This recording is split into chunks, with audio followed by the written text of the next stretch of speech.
নবীজি যেদিন থেকে নবুয়তি পেয়ে জবান খুলেছেন সেই দিন থেকে হাদিস লিপিবদ্ধ শুরু হয়েছে। নবীজি যা বলেছেন তা হাদিস, নবীজি যা সমর্থন করেছেন হাদিস, আর নবীজির চরিত্রে চলাফেরার মাধ্যমে যেটা পাওয়া গেছে ওটা হাদিস। একটা হলো কাউলি, ফেলি, তাকরিরি। তাহরিরি রয়েছে। এই তিনটি জিনিস হলো হাদিস। নবীজির আচরণ, নবীজির বচন আর নবীজির সমর্থন, এই তিনটে জিনিস হাদিস শুরু হয়ে গেল। লেখা চলছে নবীজি কি করছেন, লেখা চলছে কেমন করে চলছেন, মসজিদে কেমন করে ঢুকছেন বেরোচ্ছেন, লিখতে লিখতে লিখতে লিখতে নবীজি যেদিন পৃথিবী থেকে বিদায় নিলেন আর কলম বন্ধ হয়ে গেল, রসুলের হাদিসের কলম বন্ধ হয়ে গেল, রসুলের হাদিসের কলম বন্ধ হয়ে গেল। আর নবী আসবে না, আর নতুন নবী আসবে না, আর নতুন করে কিছু বলবে না, নতুন করে দ্বীনের কোনো হাদিস জন্ম নিবে না।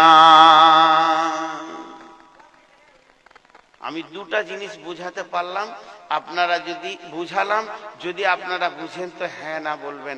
একটা হলো কোরআন কমপ্লিট, হাদিসও কমপ্লিট, আর সেই জামানার নতুন কিছু আমাদের কাছে নাই। বুঝতে পেরেছেন কিনা? আর হ্যাঁ না বলেন, বুঝেছেন? এবার আছে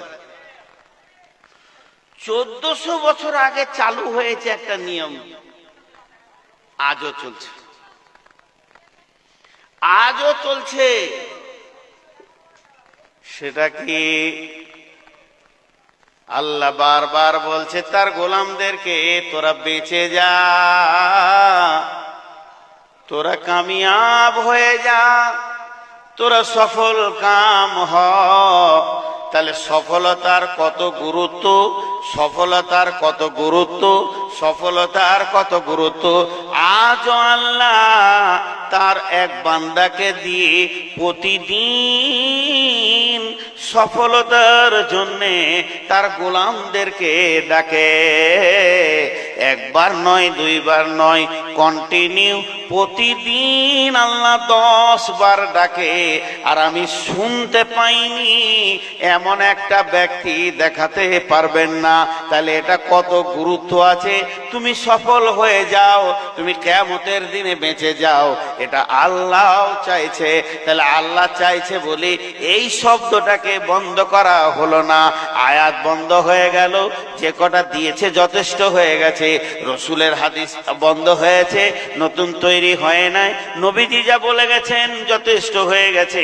কিন্তু এইটা আল্লাহ কত গুরুত্ব দিয়ে নিয়েছেন, তার গোলামকে প্রতিদিন 10 বার বলছে তোমরা সফলতা নিয়ে নাও, তোমরা সফল হয়ে যাও, তোমরা বেঁচে যাও, খবরদার বিপদের দিকে তোমরা যেও না।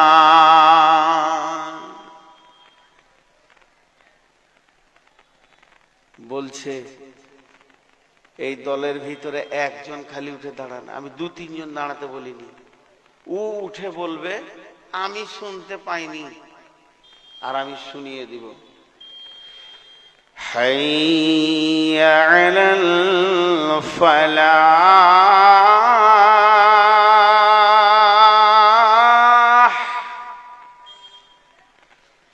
হাইয়া আলাল ফালাহ।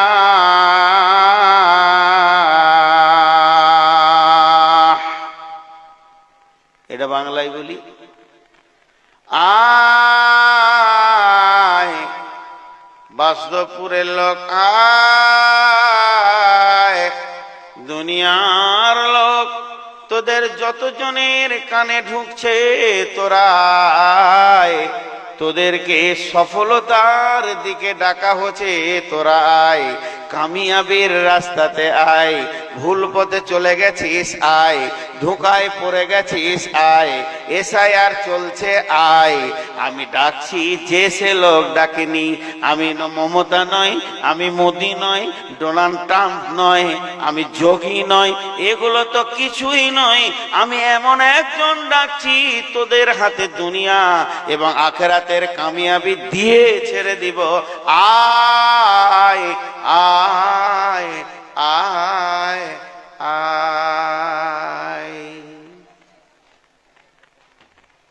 5 সেকেন্ড চিন্তা করতে দিছি। একবার যদি কোন পার্টির নেতা বড় ধরনের মন্ত্রী যদি একবার ডেকে দেয় ডালখোলায় চলে এসো, আর তোমাদের এসআইআর হবে না, যতজন হাজির হবে ছেলে মেয়ে বউ বিটি নাকে হাজির হয়ে যাবে। অথচ স্বয়ং আরশ ওয়ালা আল্লাহ, যার পাওয়ারে গোটা পৃথিবী সেকেন্ডে পৃথিবীর রুল ঘুরিয়ে দিতে পারে, সবকিছু করে দিতে পারে। সূরা নূরের 55 নম্বর আয়াতটা দেখেন। রাত্রির বেলায় শুবেন, গোটা ভারত বেঈমান থাকবে, সকালে উঠবেন তো ভারতটা ইমানদার হয়ে যাবে। আল্লাহকে সেকেন্ড লাগে না, সেকেন্ড লাগায় না এটা চেঞ্জ করতে। সে ডাকছে, তিনি পাওয়ারফুল, তিনি দুনিয়াতে বাঁচাবে এইটুকু শুধু বলেনি, তোকে জাহান্নাম থেকে বাঁচাবো, শুদ্ধ আয়। আল্লাহকে দেখিয়ে দিয়েছি, বকিস না তো, ভ্যান ভ্যান করিস না তো। একটা উদাহরণ দিব, ওই জন্য বলেছি আজকে বয়ানটা ধৈর্য ধরে শুনেন। এইটা মসজিদ, এটা মসজিদ, রোডে ওইটা চায়ের দোকান। 8 থেকে 10 জন আমরা চা খেয়েছি, আর একটাই আলোচনা চলছে, কি হবে রে মুসলমানদের। একজন বলছে তৃণমূলকে ভোট দিগা, পেছন থেকে একজন কুট কেটে বলছে তুই তো বিজেপি করছিস। এই যে ঝগড়া চলছে, আলোচনা চলছে, কি করা যায়, আন্দোলনের নামতে হবে, এই করতে হবে, ব্রিগেডে যেতে হবে, মন্ত্রীর ঘর ঘেরাও করতে হবে, তারপরে ইলেকশন কমিশনারকে আন্দোলনে নামতে হবে। গাদা চিন্তার গাড়ি। চাটা শেষ হয়েছে, যে বিড়ি ধরিয়েছে, একটু করে টান মারছে হালকা করে, আর চিন্তা করছে, কপাল জড়ো হয়ে গেছে সব পণ্ডিত। আর মসজিদ থেকে তখন বলছে হাইয়া আলাল ফালাহ,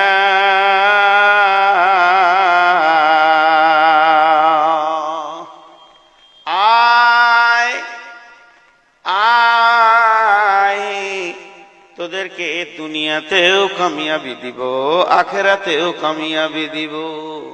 তখন আমরা এলাম না, গোটা আজানটা শেষ হয়ে গেল, এর ভিতরে 2-4 জন বিড়ি টানচার বিশ করছে। আজানটা এখনই শুরু হলো, আমাদের আলোচনাগুলো চলছিল, আরে মাইকের ভ্যানানি এখনো শুরু হলো, এরা আবার বিশ করছে। আল্লাহ তো দিলের খবর জানে। যখনই আজান শেষ হয়ে গেল, হাত পা ঝেড়ে ঘরে চলে গেল, গোসল করলো, কে খেয়ে শুয়ে গেল, মসজিদের দিকে তাকালো না। আল্লাহ বলে দিলেন কোরআনে, জাহারাল ফাসাদু ফিল বাররি ওয়াল বাহরি বিমা কাসাবাত আইদিন নাস। দুনিয়াতে জলভাগে, সমুদ্রে আর স্থলভাগে যত কিছু ফাসাদ নেমে আসে, মানুষ তোমাদের বদামলের ফল, তোমাদের বদামলের ফল। বেঈমানরা, যোগীটাকে তো আমাকে ও চেহারা দেখলে আমি ঠিক মনে হয় যেন একটা ওই বন শুয়োরের মতো লাগে যোগীটা।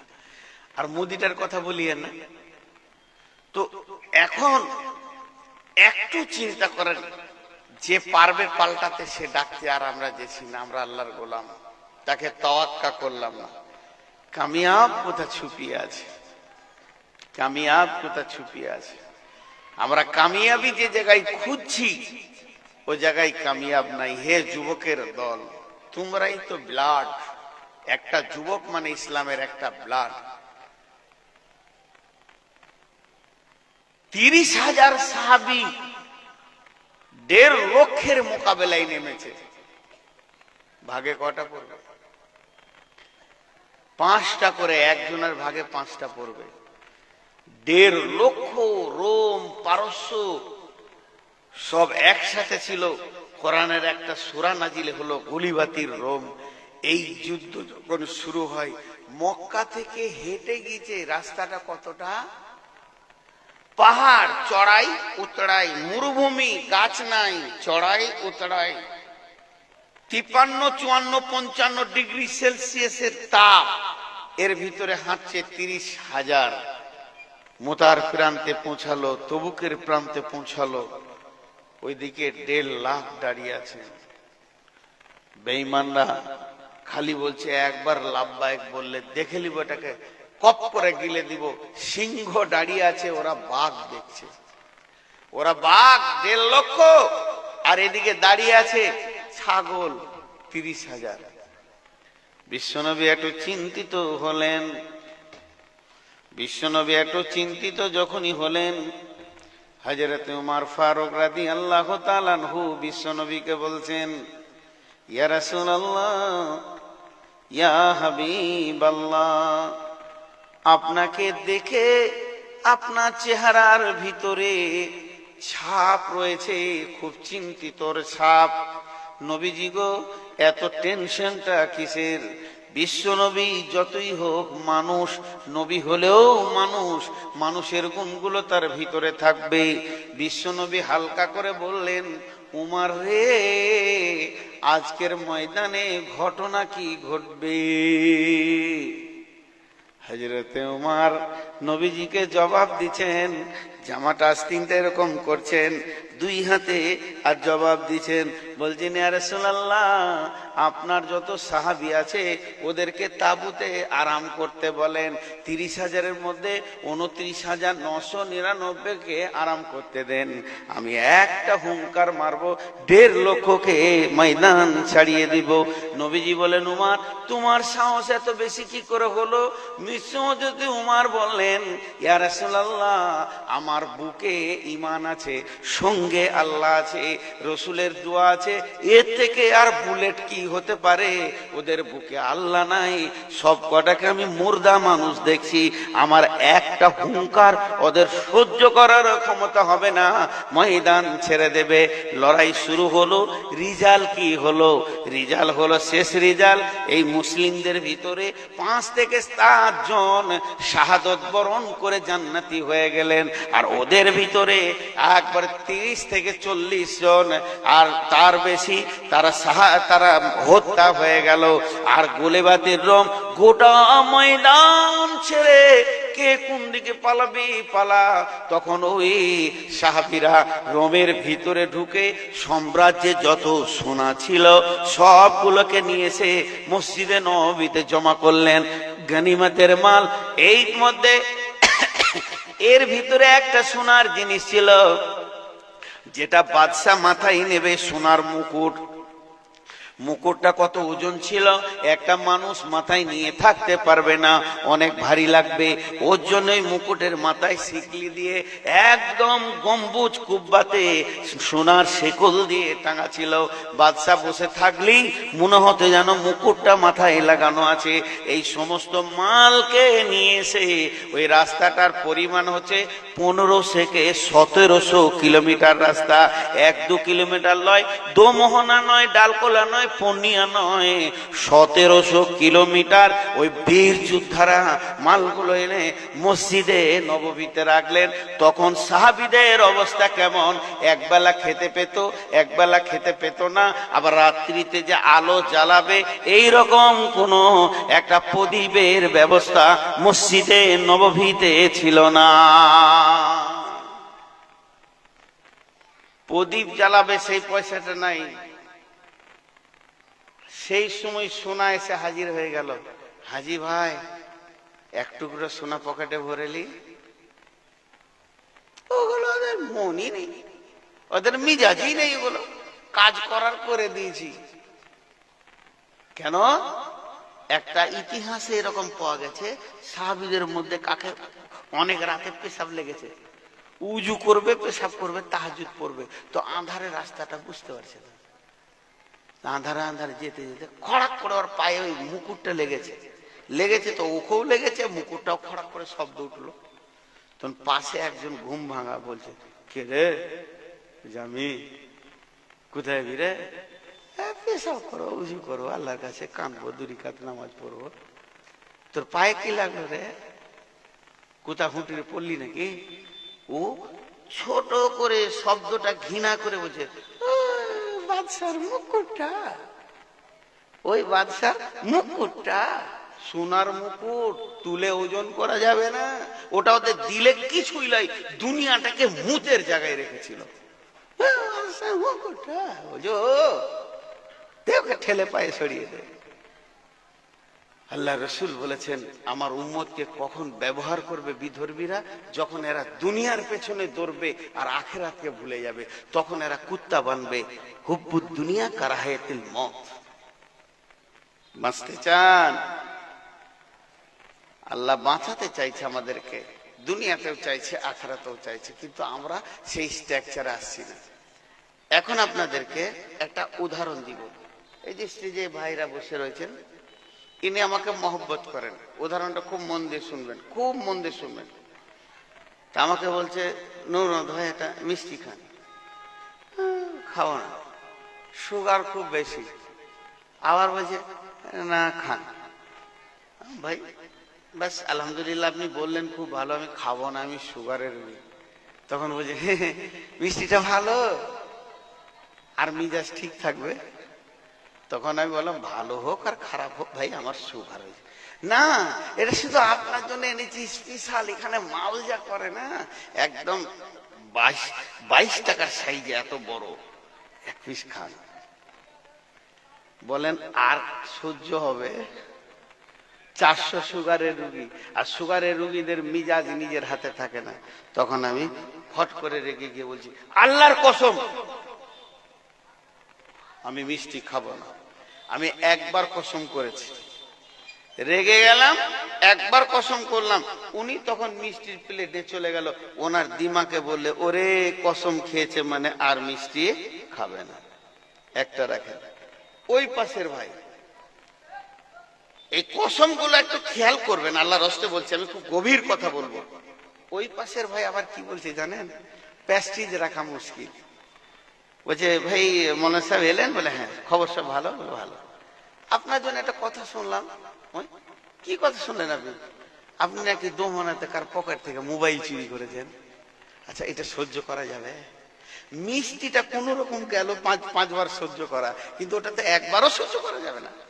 প্লাস্টিক ফাইচার হয়ে গেছে।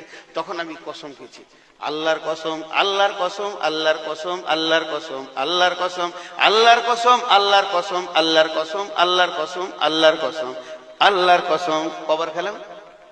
গুণের নাই, 11 বার। কবার খেলাম? 11 বার।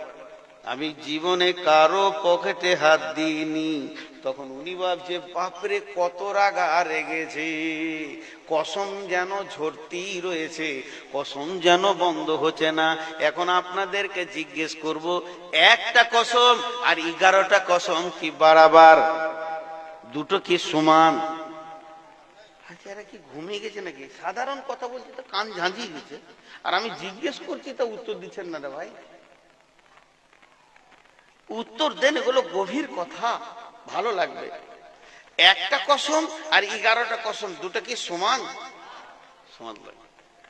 11টা মানে ওটা চাপ বেশি আছে। এখন একটা কথা ক্লিয়ার করে দিই, আল্লাহ যদি এই সময়ে এক্ষুনি জিবরাইল পাঠিয়ে বলে, উদাহরণ দিচ্ছি, এখানে নবী নাই, জিবরাইল আসবে না, এই তোরা জলসা ভেঙে দে, ওঠ সুগা, আমার হুকুম, তাহলে আর বকা যাবে? আমার বকাও যাবে না, কমিটির বলতেও পারবে না যে 8-5 মিনিট চালান, সঙ্গে সঙ্গে ছেড়ে দিতে হবে। আল্লাহর একটা হুকুম একবার বললেই যথেষ্ট। তার মানে আল্লাহকে কসম খাওয়ার দরকার নাই। তা আল্লাহ কসম খেয়েছে কেন? এটা একটা প্রশ্ন আসছে, আল্লাহর কসম খাওয়া কি দরকার? কসম আল্লাহ খেয়েছে না, আমাদের অভ্যাসটা খারাপ। কসম না খেলে আমরা মানুষকে বিশ্বাস করতে চাই না। এই যে ওনাকে বারবার বললাম মিষ্টি খাবো না, আর যখনই কসম খেয়ে নিলাম প্লেটটা সরিয়ে নিলে, তার মানে কি মানুষের একটা ফিতরাত অভ্যাস খারাপ, যখন কেউ কসম করে কথাটা বেশি বিশ্বাস করে। চলেন, আমি 11টা কসম খেয়েছি। এই কসমগুলো কার? আল্লাহর। ধ্যান দিয়ে শুনেন, এই কসম কে খেয়েছে? আল্লাহ, স্বয়ং আল্লাহ, সুপ্রিম পাওয়ার যার আছে সে কসম খেয়েছে।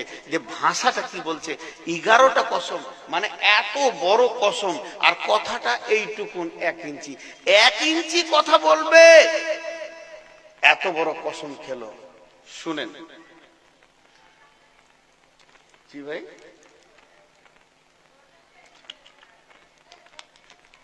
বিসমিল্লাহির রহমানির রহিম। والشمس وضحاها والقمر إذا تلاها والنهار إذا دلاها والليل إذا يغشاها والسماء وما بناها والأرض وما طحاها ونفس وما سواها فألهمها فجورها وتقواها 11টা কসম আছে এখানে 11টা কসম আছে 11টা কসম হলো কথাটা বললাম না কথাটা জায়গায় স্টপ করে দিলাম আরেকবার কসমটা শুনিয়ে দিই والشمس وضحاها والقمر إذا تلاها والنهار إذا دلاها والليل إذا يغشاها والسماء وما بناها والأرض وما طحاها ونفس وما سواها فألهمها فجورها وتقواها 11টা কসম যখন খাওয়া হয়ে গেল কসমগুলো যখন কমপ্লিট হলো আল্লাহ ছোট ছোট দুটি কথা বলছেন যা হাফ ইঞ্চি করে 1 ইঞ্চি লম্বা সেই কথা দুটো কি قد أفلح من زكاها وقد خاب من دساها এই দুটি কথা বলবে 11টি কসম খেলেন ভাই নূর মোহাম্মদ হাতে পায়ে ধরেছে অনেক কারণের জন্য আল্লাহর রাস্তে দিয়ে সবাইকে বলছি ধৈর্য ধরে শুনেন কামিয়াবির রাস্তা কাকে বলে আমি আপনাদেরকে শোনাচ্ছি আপনারা হলেন সব অপরাধী আর আমি চেয়ারে বসে বায়ান করছি আমার মতো নেককার পরেজগার লোক আর দুনিয়াতে নাই আমি হলাম নিষ্পাপ এটা ভুল আপনারা যদি এক অপরাধী 99 অপরাধী আমি বলছি বেয়াদবের কাছ থেকে আদব শিখো আমি আমার ঈমান থাকলে তো আমি এতগুলো কথা বলতে পারতাম না চিত হয়ে পড়ে যেতাম খুব ডিস্টার্ব করছে ছেলেগুলো তো ধ্যান দিয়ে শুনেন 11টা কসম করার পর ভাষাটা কি বলেন قد أفلح من زكاها وقد خاب من دساها কিয়ামতের ব্যাপারে আল্লাহ বলছেন ওই লোকটা বেঁচে যাবে যে পবিত্র লোক সে বেঁচে যাবে ওয়াকাদ খাবা মান দাসাহা যে নাপাক সে ফেঁসে যাবে তার মানে এক কথাই সাদা করে বোঝানোর জন্য বলা যায় যে লোকটা পাক সে যাবে জান্নাতে আর যে লোকটা না পাক গায়ে ময়লা লেগে আছে মোবিল লেগে আছে আলকাতরা লেগে আছে কালি লেগে আছে যার গায়ে নোংরা লেগে আছে ওই লোকটা জাহান্নাম চলে যাবে 11টা কসম করার পর বলছে যে পাক আছে ও জান্নাতে যাবে যে না পাক আছে ও জাহান্নাম যাবে বেঁচে যাবে ফেঁসে যাবে বেঁচে যাবে ফেঁসে যাবে বেঁচে যাওয়া মানে তো সে নিষ্কৃতি পেয়ে গেল কামিয়াব হয়ে গেল সাকসেস হয়ে গেল সফল কাম হয়ে গেল জান্নাতে চলে গেল ফেঁসে যাওয়া কাকে বলে জাহান্নাম যাওয়া এটা একটু শুনতে হবে 2 মিনিট শুনতে হবে এখন যদি আমার গাড়িটা ছোট গাড়ি এই ঢালাইয়ের রাস্তায় একটা চাকা নিচে পড়ে যায় আর ও দম নাই যে তুলি তো এখানে 5 জন 10টা যুবক বলবে চো মুলবির গাড়িটাকে ঠেলে তুলে দি ওকে ইঞ্জিন স্টার্ট করতে হবে না যুবক হাত লাগাবে ড্রাইভার হ্যান্ডেলটা ধর তুলে দিল তুলে যাবে আজকে যদি এখানে একটা বাসের অ্যাক্সিডেন্ট হয় 200টা লোক বিপদে পড়ে যাবে হা হতাশ কাঁদবে ছেলে মেয়ে নিয়ে কিন্তু 2000 লোক দৌড়বে চল উদ্ধার করি একটা ট্রেন অ্যাক্সিডেন্ট হলে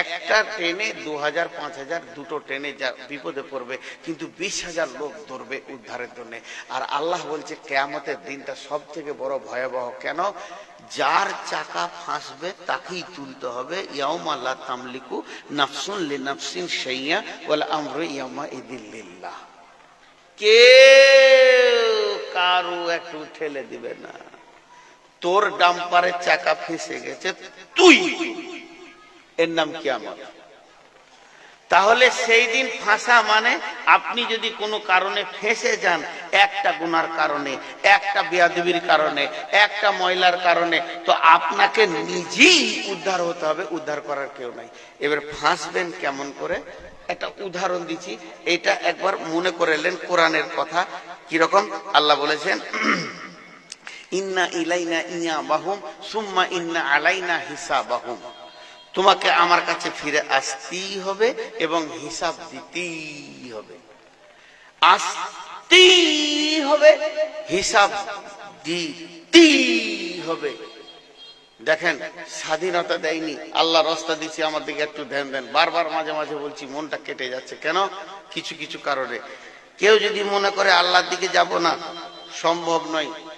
বিশ্বনবী আলকামা বিন হারিসকে বলছে, আলকামা বিন হারিস, এই ভব মেলা যেদিন শেষ হবে তোমাকে একজনের সামনে দাঁড়াতে হবে। পৃথিবীতে যত কোটি বিলিয়ন মিলিয়ন লোক হোক না কেন, আখিরাতের রাস্তায় যখন যাবে একজনের সঙ্গে মোলাকাত হবে, তার নাম আল্লাহ। আর তার কাছে যেতেই হবে, হিসাব দিতেই হবে। সাপোজ দুটো জিনিসের হিসাব, দুটো জিনিসের হিসাব, জীবনের হিসাব নিবে। জিন্দেগি ভি আমানত হ্যায়। আমাকে যে 50-60 বছর দিয়েছে আল্লাহ, লিখে দিল, নূর মোহাম্মদ তুই মাটিতে পড়বি আর মাটিতে ঢুকবি, মায়ের পেট থেকে মাটিতে পড়বি আর মাটির কবরের ভিতরে ঢুকবি। এখানে তোকে 60 বছর থাকতে দিলাম। এই 60 বছর যে আমি এখানে আছি, আমার জীবনটা আমার নয়, আমার আল্লাহ এর পেছনে খরচা চালিয়ে যাচ্ছে, চোখে নাকে মুখে।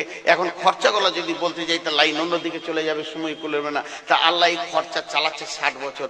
যেদিন আমি ফিরে যাব, আমাকে দুটো হিসাব দিতে হবে। জিন্দেগি ভি আমানত হ্যায়, জিন্দেগির হিসাব লাগবে।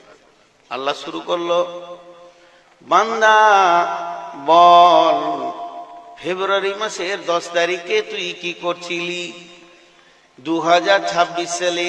এবার একটা দিনে 24টা ঘন্টা, প্রতি ঘন্টায় 7টা মিনিট, প্রতি মিনিটে 7টা সেকেন্ড রয়েছে। আল্লাহ বলবে, এক সেকেন্ড করে তুই আমাকে বুঝিয়ে দে। রব্বুল আলামিন, ফজরের নামাজ পড়েছি, তেলাওয়াত করেছি, জিকির করেছি। আল্লাহ বলবে, আগেবার। তার মানে আল্লাহর মন ঠিক আছে, চল আগেবার। কি করলি? তারপরে মার্কেটে গেলাম, বাজারে গেলাম, মাঠে গেলাম, কাজ করলাম। কাজ যখন শেষ হলো, বাড়িতে ফিরে এসে জোহরের আজান হয়ে গেল, জোহরের নামাজ পড়েছি, জোহরের নামাজ পড়ে খেয়ে শুয়ে গেছি, আসরে আজান হয়েছে, উঠেছি। আল্লাহ এখনো পর্যন্ত চুপ করে আছে, চল আগেবার। তারপরে নামাজের পর আল্লাহ আমি গেলাম, চা খেতে মন গেল, দোকানের দিকে গেলাম, দোকানদার চা আবার নতুন করে বানালো, এর জন্য আমার 20টা মিনিট ওখানে চলে গেল। এবার চলে যাওয়ার পর চা খাওয়া শেষ হয়ে গেল। আল্লাহ বলছে, তারপরে কি করলি? বলে, চায়ের দোকানে বসে বসে হাজি সাহেব আর মৌলভী সাহেবের গিবত শুরু করে দিলাম। তখন আল্লাহ বলবে, কেন? আর আল্লাহ যখন শব্দ বলবে কেন, আল্লাহ যখন শব্দ বলবে কেন, বিশ্বনবী বলছেন, বান্দা হে উম্মত রে, তুমি জেনে নাও তুমি ফেঁসে গেছো।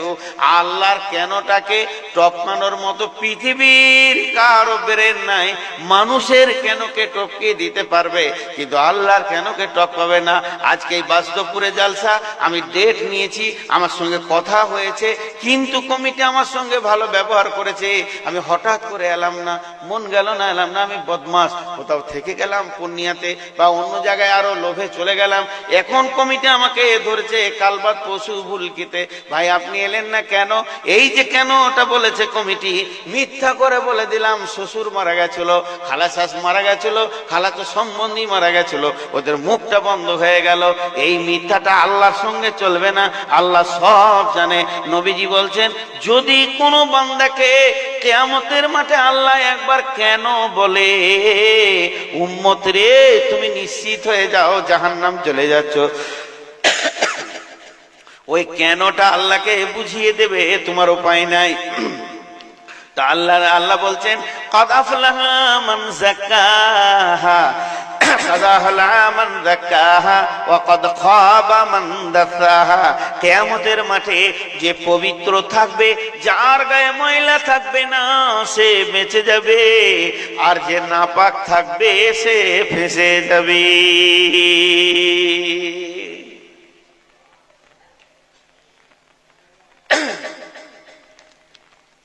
ভাই বন্ধু, তাহলে জালসা এখানেই শেষ। একটা কাজ করেন, সবাই বাড়ি চলে যান, বাড়িতে গিয়ে সাবান নিয়ে রাতেই শুরু করে দেন গোসল। মাথা থেকে মেয়েরা গোসলখানায় ঢুকে গোসল করবে, ছেলেরা সাবমার্সেলে, কলে, যেখানে পাবেন পুকুরে, নদীতে কুচলে কুচলে গোটা বডির ময়লাকে তুলেন। কারণ আল্লাহ কোরআনে বলেছেন যে পবিত্র থাকবে সে বেঁচে যাবে, যে নাপাক থাকবে ফেঁসে যাবে। তাহলে গোটা মাথা থেকে পা পর্যন্ত আর ময়লা রাখা যাবে না। ব্যাখ্যা করে দিলাম, বুঝলেন? একজনও বিছানায় শুবেন না, আগে গোটা বডিকে সাফ করবেন, তারপরে কোনো কথা। যদি নাপাক থাকেন তাহলে পরিষ্কার করে নেন। জি, এটা যদি হতো কত ভালো হতো। আম্মাজান আয়েশা বিশ্ব নবীকে প্রশ্ন করছেন, কি বলছেন? ইয়া রাসূলুল্লাহ, পবিত্র কি পাক কি, আমাকে একটু বুঝিয়ে দেন।